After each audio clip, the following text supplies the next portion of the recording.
Hai guys, terima kasih telah mengklik video ini. Jangan lupa klik subscribe dan nyalakan tombol loncengnya.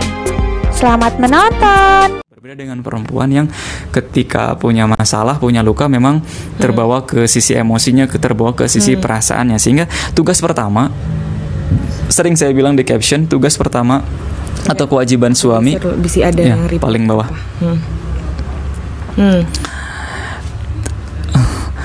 Andai suami nonton. Tugas pertama, kewajiban pertama suami adalah mendidik istri, ya kan? Ini di highlight dulu. Kewajiban paling pertama. Ini urut-urutan kewajiban suami. Ya, saya sering bilang di caption ataupun di story, kewajiban pertama suami itu adalah mendidik istri. Mendidik istri. Mendidik istri. Nah, untuk bisa mendidik istri itu kondisinya kalau paling enak itu kalau kondisi istrinya 0 kemudian bergerak ke angka positif 1, 2, 3. Itu enak ngedidiknya. Artinya si istri siap belajar, siap diajar. Siap. Kalau startnya from zero. Nah, permasalahan terjadi ketika kita menikah justru dengan suami atau dengan istri yang bukan start from zero, tapi dari minus. Minus itu maksudnya ada beban masa lalu yang belum selesai. Ada trauma, ada kekesalan ke peristiwa, kekesalan ke seseorang, benci, sehingga rasa kesal benci itu kemudian muncul menjadi sikap-sikap otomatis di luar kesadaran yang itu justru menjadi timbul konflik. Dalam rumah tangga, suami, loh kok kejadian kecil kayak gini aja kok ributnya gede banget sih gitu. Kenapa? Nah ini nih berarti kondisinya minus nih. Kondisinya minus berarti di belakang. Si istrinya. Nah sehingga kalau suami mau ngedidik istri, beresin dulu yang minusnya itu menuju ke 0. Caranya gimana? Caranya dengan melunasi hutang pengasuhan. Paling sederhana yang pertama adalah menjadi pendengarnya istri. Jadi telinga untuk istri. Sederhana banget sebenarnya ya. Dan meluangkannya dari 5 menit gitu. Ya. Kalau mau pakai dalil-dalil bisa. Dulu ada kisah Rasul sebelum tidur ngedengerin istrinya Siti Aisyah cerita tentang tetangga-tetangganya, ada 11 tetangga, semuanya disebutin tadi begini, tadi begini, tadi begini, tadi begini, dan Rasul ngedengerin 11-11-nya gitu sebelum tidurnya. Padahal setiap satu tetangga aja mungkin lama juga ya ceritanya. Iya. Nah itu jadi mulailah jadi dari mendengar. Setelah mendengar, apa berikutnya? Hal sederhana lagi, mulailah suami untuk memberikan kata-kata yang positif kepada istri. Assalamualaikum istri rajin, assalamualaikum istri solehah, assalamualaikum istri yang baik hati dan seterusnya. Tunggu. Aku mewakili teman-teman yang nonton. Aku tahu juga ini yang nontonnya nih perempuan semua. Ada laki-laki 1-2 orang.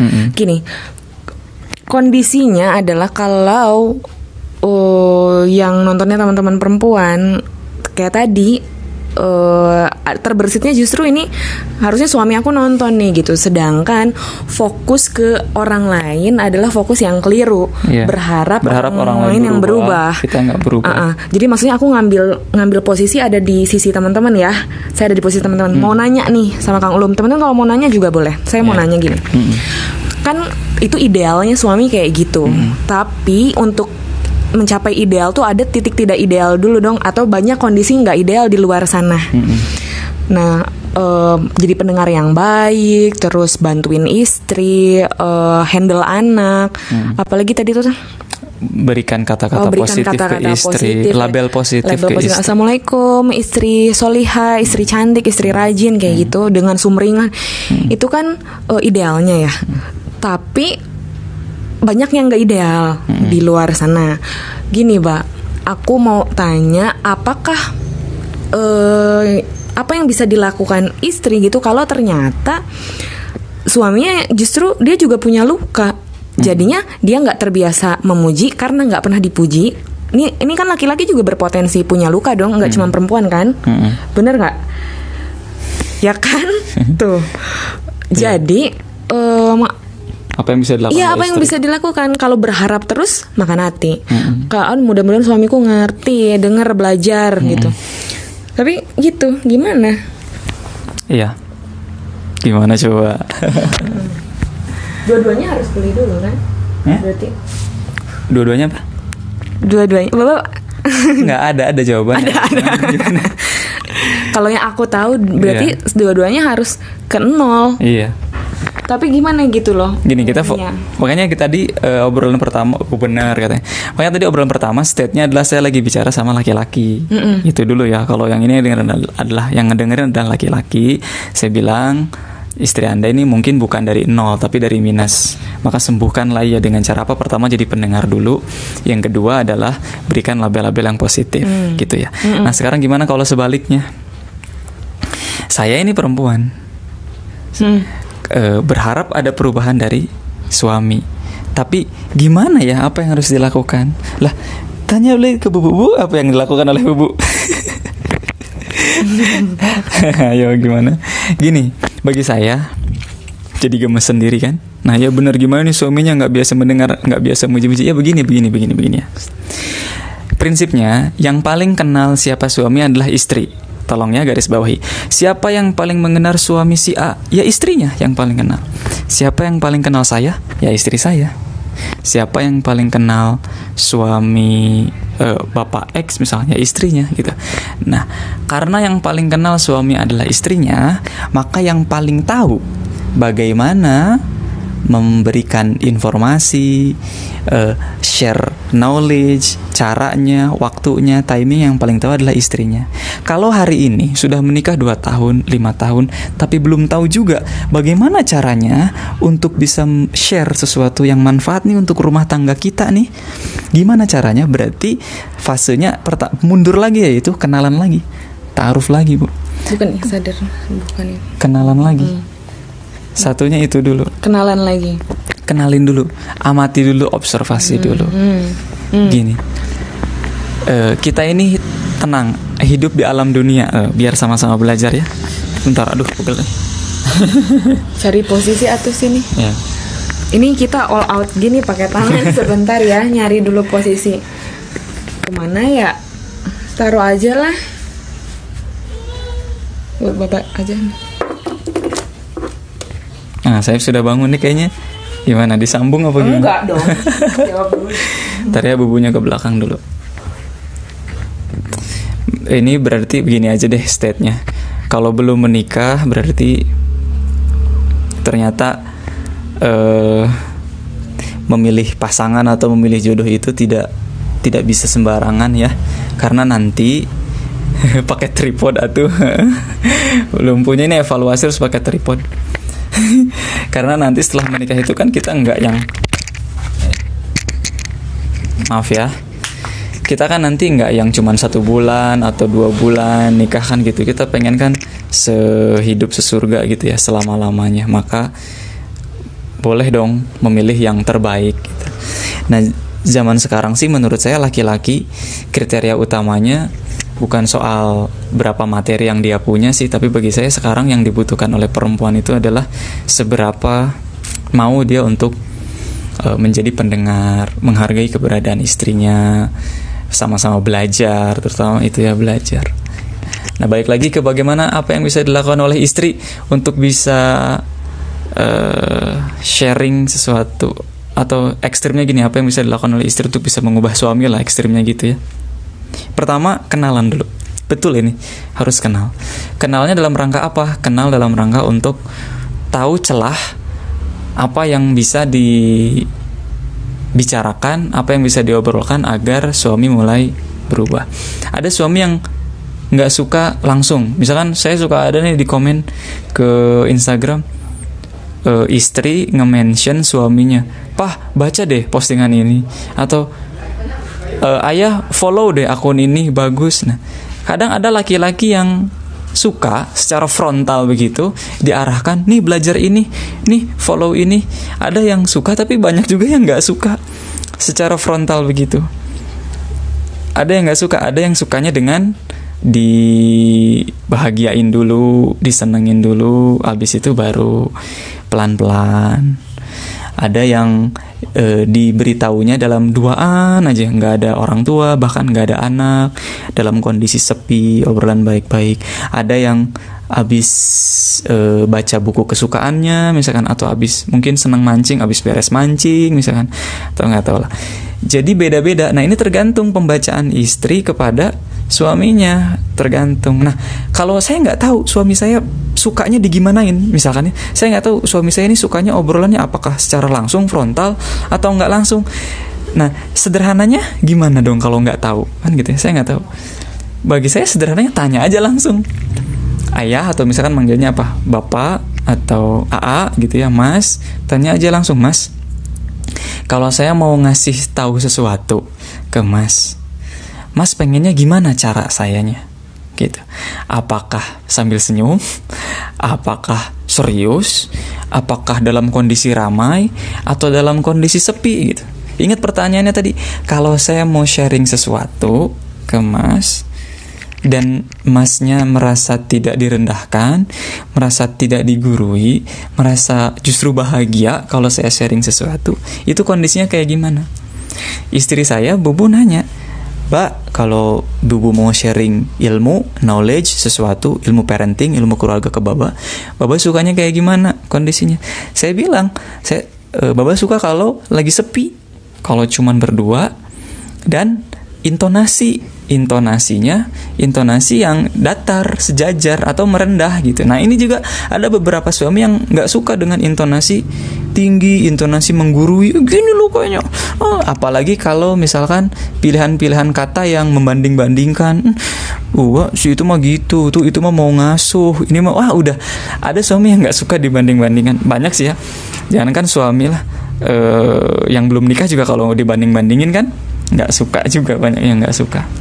Jadi pemilihan kata, pemilihan intonasi, pemilihan waktu, pemilihan gestur, mimik wajah, komunikasi terutama yang nonverbal ini perlu kita pelajari kalau memang kita ingin ada perubahan dari suami kita. Apa yang dia suka, apa yang dia nggak suka. 2 pertanyaan besarnya itu aja.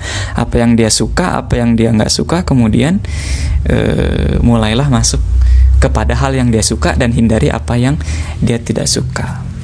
Itu beberapa kali juga kalau Bubu sharing sesuatu yang bagus tapi momennya nggak tepat, misalkan saya lagi ngedit video nih, video penting buat diposting di Strong From Home di channel, dan videonya deadline, kalau nggak beres bahaya gitu, dan saya nggak suka untuk sesuatu yang deadline sebetulnya. Lalu Bubu ada sesuatu yang sharing, ini harus di sharing hari ini banget, walaupun materinya bagus, ya saya nggak suka dengan begitu. Nanti mental jadinya, jatuhnya mental tuh apa ya, tertolak.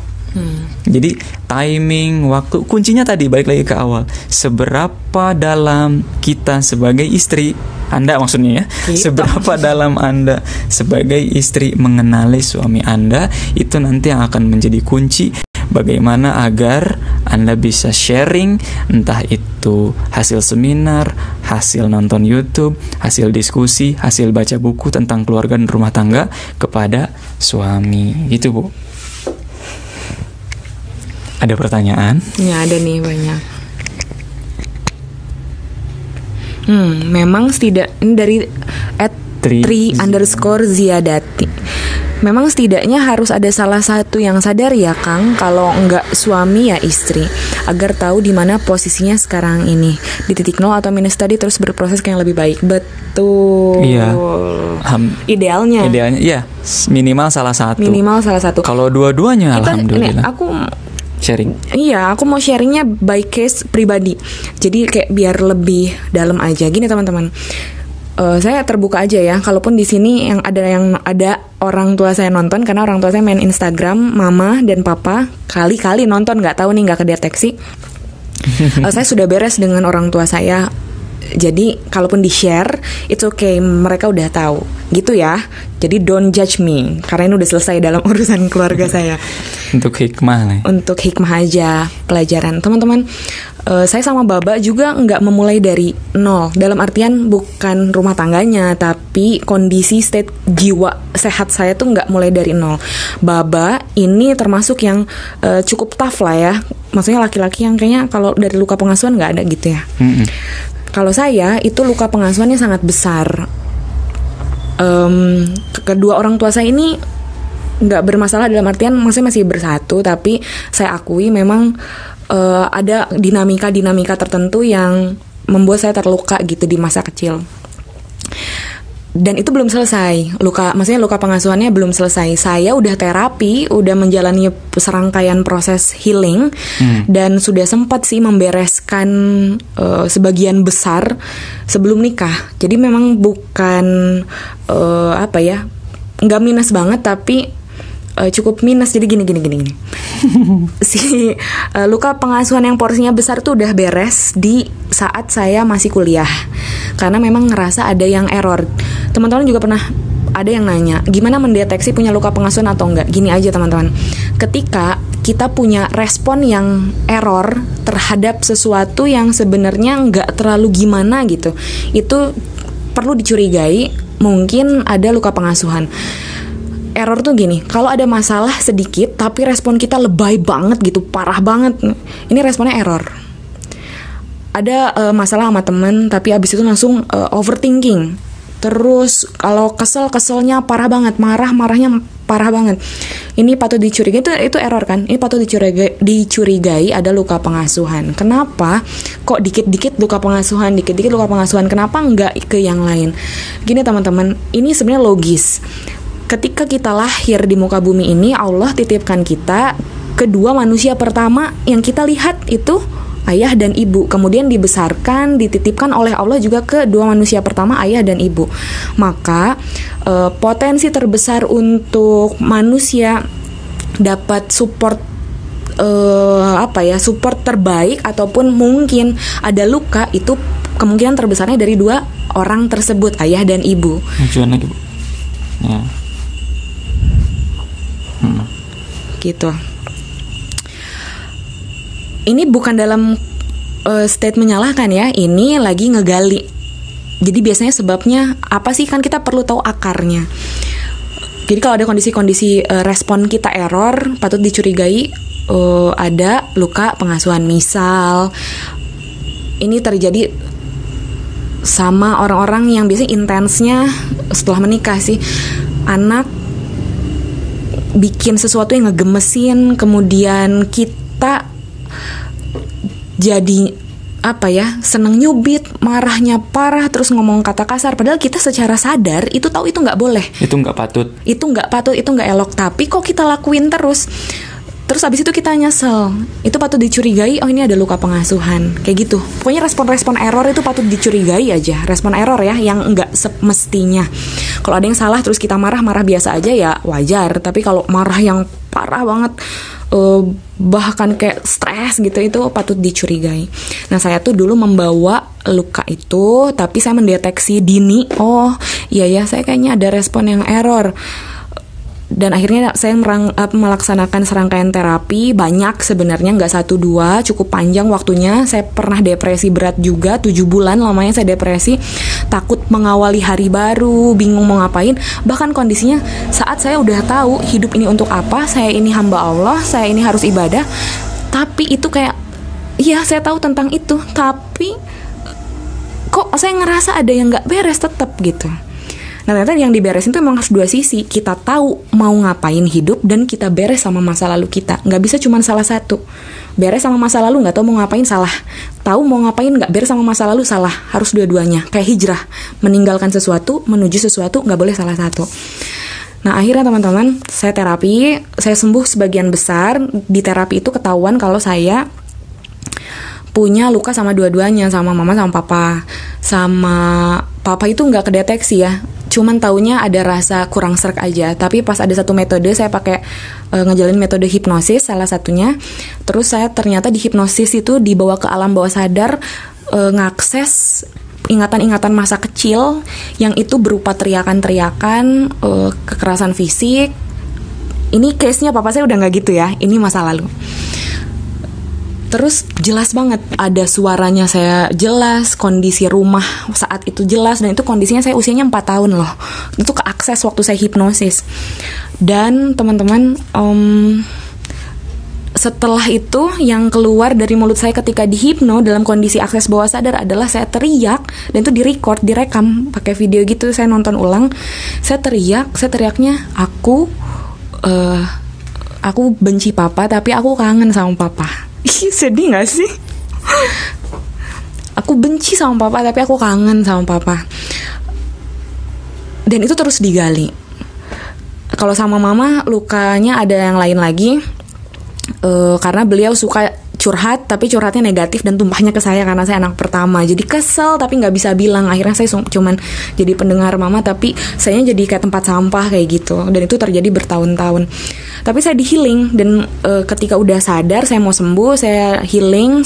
Selain healing, saya belajar juga hidup ini untuk apa. Jadi dua-duanya diproses. Luka pengasuhannya diproses di masa lalu, saya sambil diisi hidup ini untuk apa, aktualisasinya gimana, ibadah sama Allah tuh jalurnya apa aja, ketahui potensi dakwah dan lain sebagainya. Jadi dua sisi saya disembuhin.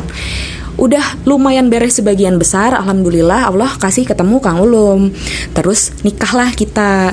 Tapi namanya disembuhin itu, kalau luka jiwa kan nggak kelihatan ya, nggak beda sama luka fisik.